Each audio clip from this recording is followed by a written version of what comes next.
Friends, ఇప్పుడే అందిన వార్త. సుప్రీంకోర్టు సంచలన తీర్పు, ఉద్యోగులకు అదిరిపోయే గుడ్ న్యూస్ అంటూ లేటెస్ట్ అప్డేట్ అయితే రావడం జరిగిందండి. సో ఆ వివరాలు ఏంటనేది కూడా వీడియోలో తెలుసుకుందాం.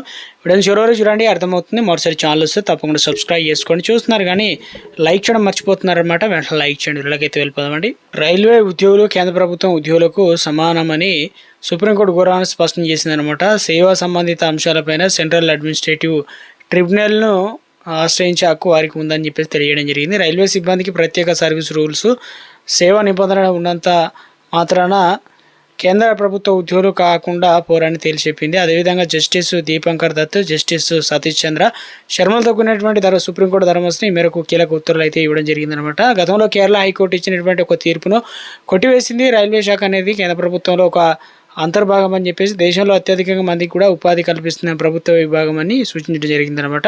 రైల్వే ఉద్యోగుల నియామకాలు, ప్రవర్తన, పెన్షన్ వంటి వాటి కోసం ప్రత్యేక నిబంధనలు ఉన్నప్పటికీ వాటి వల్ల వారి రాజ్యాంగపరమైన హోదా మారిపోతుందని చెప్పేసి ఇక స్పష్టం చేసిందనమాట. రైల్వే పరిపాలన విషయంలో రైల్వే బోర్డు స్వయంగా భారత ప్రభుత్వంగానే చేస్తుందనేమాట కోర్టు ఉద్ఘాటించింది. ఫలితంగా రైల్వే బోర్డు కింద చేసేటువంటి సేవ తప్పనిసరి కేంద్ర ప్రభుత్వం కింద చేసే సేవ అనేది పరిగణించబడుతుంది.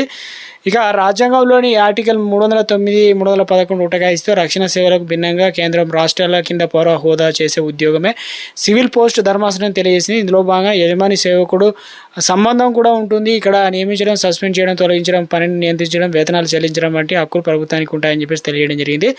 ఆగస్టు 1990లోనే జూనియర్ డ్రాఫ్ట్గా ఇండియన్ రైల్వేస్లో చేరిన బెన్సీ జాన్ దాఖలు చేసిన అప్పీళ్లపైన ఈ తీర్పు వెల్లడించింది. కేసుల వివరాలకు వెళ్తే బెన్సీ జాన్ అనే వ్యక్తి భారతీయ రైల్వేలో 5 ఏళ్లుగా పైగా పనిచేసి తర్వాత 2001లో కేరళ స్టేట్ ఎలక్ట్రిసిటీ బోర్డులో సబ్ ఇంజనీర్గా చేరారన్నమాట. ఆయన గతంలో రైల్వేలో చేసినటువంటి సర్వీస్ను కేంద్ర ప్రభుత్వం సర్వీస్గా పరిగణించింది. బోర్డు మొదట ఆయనకు జీత నైపుణ్యాలు, వేటేజ్ ప్రయోజనాలు కల్పించింది. అయితే కొన్నేళ్లుగా తర్వాత బోర్డు అంతర్గత ఆడిటర్ దీన్ని అభ్యంతరం వ్యక్తం చేస్తూ రైల్వే సిబ్బందికి ప్రత్యేక నిబంధనలు ఉంటాయని చెప్పేసి దీంతో వారిని సాధారణ కేంద్ర ప్రభుత్వ ఉద్యోగులుగా పరిగణించలేమని అభ్యంతరం వ్యక్తం చేశారన్నమాట. సో అతనికి అందించిన ప్రయోజనాలు రద్దు చేసి అదనంగా చెల్లించిన మొత్తానికి రికవరీ చేయాలని ఆదేశించారనమాట. కేరళ హైకోర్టు డివిజన్ బెంచ్ కూడా ఈ నిర్ణయాన్ని సమర్థిస్తూ తీర్పునిచ్చింది. ఈ తీర్పు సవాల్ చేస్తూ దాఖలైన పిటిషన్ విచారించిన సుప్రీంకోర్టు హైకోర్టు నిర్ణయాన్ని పూర్తిగా కొట్టివేసింది. రైల్వే ఉద్యోగులు కేంద్ర ప్రభుత్వ ఉద్యోగులతో సమానమేనని పునరుద్ఘాటించింది. అదేవిధంగా సదరు ఉద్యోగి కూడా నిలిపివేసి సర్వీస్ ప్రయోజనాలన్నింటినీ తిరిగి పునరుద్ధరించాలని ఆదేశించిందనమాట. అలాగే సర్వీస్ వ్యవహారంలో సంబంధించి రైల్వే ఉద్యోగులు కూడా కేంద్ర పరిపాలనా ట్రిబ్యునల్లో CATని ఆశ్రయించవచ్చు అని చెప్పేసి ధర్మాసనం అయితే వెల్లడించడం జరిగిందనమాట. లేటెస్ట్ అప్డేట్ అయితే ఇవ్వడం జరిగిందండి.